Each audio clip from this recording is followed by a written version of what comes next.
Yeah, do that again.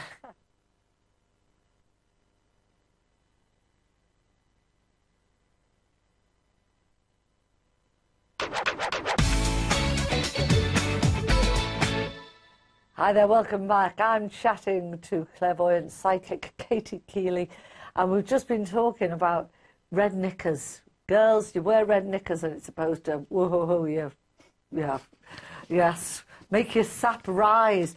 And you caused a red knicker shortage, didn't you? Yeah, it was incredible. People that watch our show, they were going out buying half a dozen pairs. Yeah. They were going out, if they couldn't get them, they were buying bikini bottoms. Yeah. They were actually making templates of their knickers to make their own. Red knickers? Yeah, I actually had a girl that came into the studios who makes, who does fashion. She was making knickers. She actually brought knickers into me that she'd made herself. Yeah.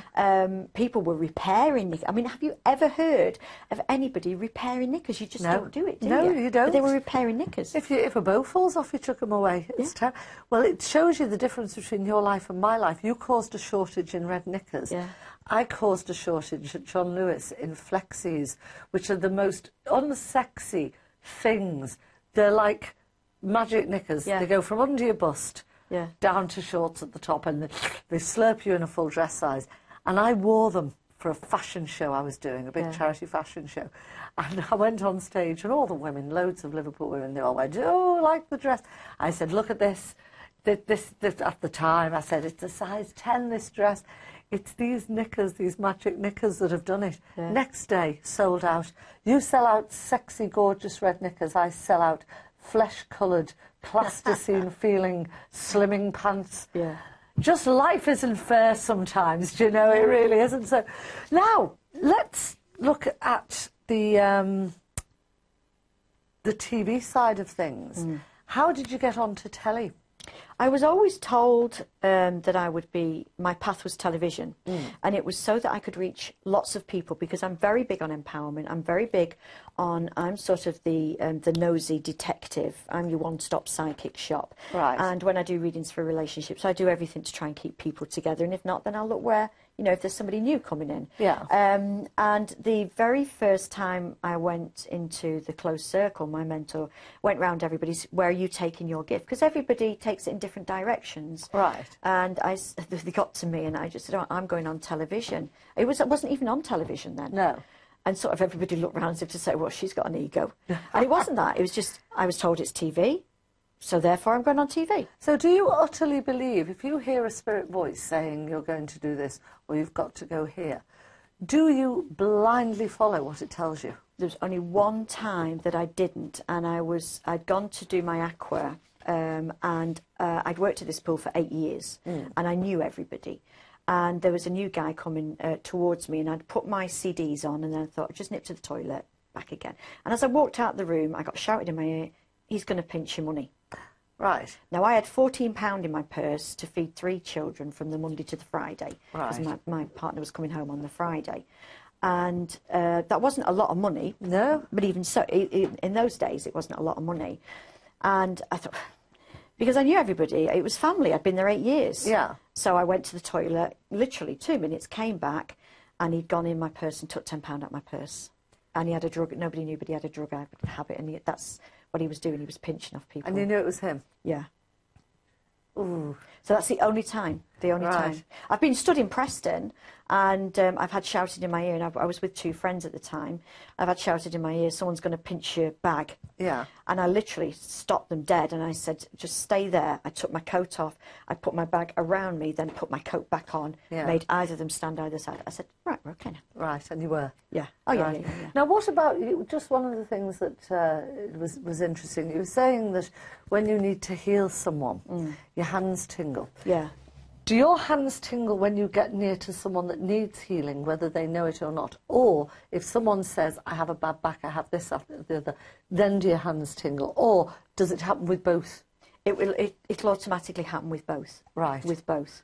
And I had an instance, talking about healing, is I went to a girl's house, and there were pets everywhere, and they were very well to do near London.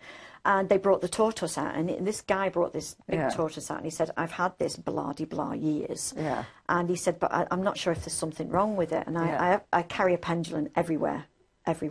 So I just went round the tortoise, and then I got a sort of a magnetic pull to the right-hand side, and I said to the back, and I said, there's something wrong with this tortoise, the right-hand side at the back. So this is diagnosis. It works for diagnosis as well. He said, would you think I should take it to the vet? And I said, yes, you should take it to the vet. And he took it to the vet, and he told the vet what I'd said, and the vet sort of went, you know, wacko. Yeah. And when the vet checked his mouth, at the right-hand side, at the back, was a stick, and it was starving to death. It couldn't swallow. And you managed to... And so they got it right. Yes, I saved his tortoise. How fantastic. I used to have 3 tortoises. I had one. Muffy, Scruffy and Benji. Yeah, I had one, but it just went missing. Yeah. I don't know where. I couldn't run very far, but it just went missing. Hey. Unless it was one of those things where my mother wasn't telling me the truth. Listen, they can gather some speed. What would you say is one of your most amazing stories that's ever happened to you or that you have intervened in? The most amazing story for anybody that is sceptic out there, and I told this guy this last night, the most amazing story was a time whereby my ex-husband was asleep on the settee and I was in the chair, and I just bought some new meditation music, and I thought, I'll put this on because he looks as though he's asleep. So I put it on, and I went on a guided journey. And a guided journey is like it's a meditation, but you actually go on a journey. And I was this Indian. In your brain? Yeah, but you're wide awake. So it's like you're wide awake, but your eyes are shut, and it's like you're being shown a film, and you go on this journey. Yeah. So I was an Indian, and I went through a forest, and then I could see an Indian camp, and there was a teepee there. And I was shown to go inside, so I went inside, and there was the chief sat around this big table thing, and they were all smiling. So wide awake, I'm saying to myself, well, I'm all right, I've passed it. I must have passed something, because they're all smiling, because the chief is massive, you know. So he beckoned me to sit down. So I sat down next to him, and again, I'm wide awake all the time, sat down, and then they were passing a pipe of peace. Well, I don't smoke. No. So I'm thinking, oh, no, I've got to take it. So I took it and obviously coughed. And then a girl came in from outside, and she brought a massive tray of meat. Yeah. And I got told to put as much meat as I could in my bag that I had with me and eat. So I knew that I needed nourishment for something. So, right, OK, so I did that. So I'm still wondering what's coming next. Yeah. And then the chief said, oh, can you go outside with me? So I went outside with him. And there were 2 horses, a brown horse and a white horse. And he had this wonderful headdress on. And I got on the brown horse, he got on the white horse. He took me to the Grand Canyon. Yeah. And then he just sort of went like that, as if to say, you're here. And so I looked round as if to say, OK. And this is what I'm saying, wide awake to myself. OK, I'm obviously here for a while because I've got the food. Yeah. So I made camp, stayed there overnight, which in a meditation just goes like that. Yeah. And then the next morning, the chief came back with a headdress for me, and it was to the floor, which meant I'd passed a massive test. Yeah. So I was like thrilled, because I'm thinking to myself, wide awake, I'm thinking, yes, I've passed a test, because that means you go up another level, you get more stuff, you become sharper in your readings and stuff like that. So he gets back to the camp, massive party, and I'm like, way! And then I come round. So I'm sat there writing it down, and my ex stirred. I said, oh, I'm sorry. I said, I didn't know that, you know, you were asleep. He said, well, I wasn't asleep. Now, he's Irish Catholic, so they don't believe. He said, well, I was asleep, but I wasn't asleep. But I was, like, daydreaming. He said, I was this Indian, and I was on a lake.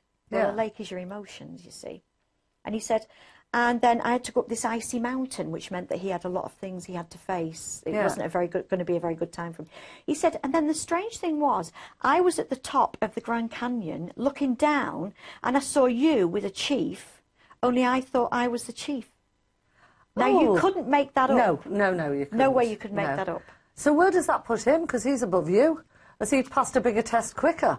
No, that was his way of accepting that he had to let me go on a journey. Right. To do with all of what I do. Yeah. Because there was nothing, there was nobody else involved in the split, nothing like that.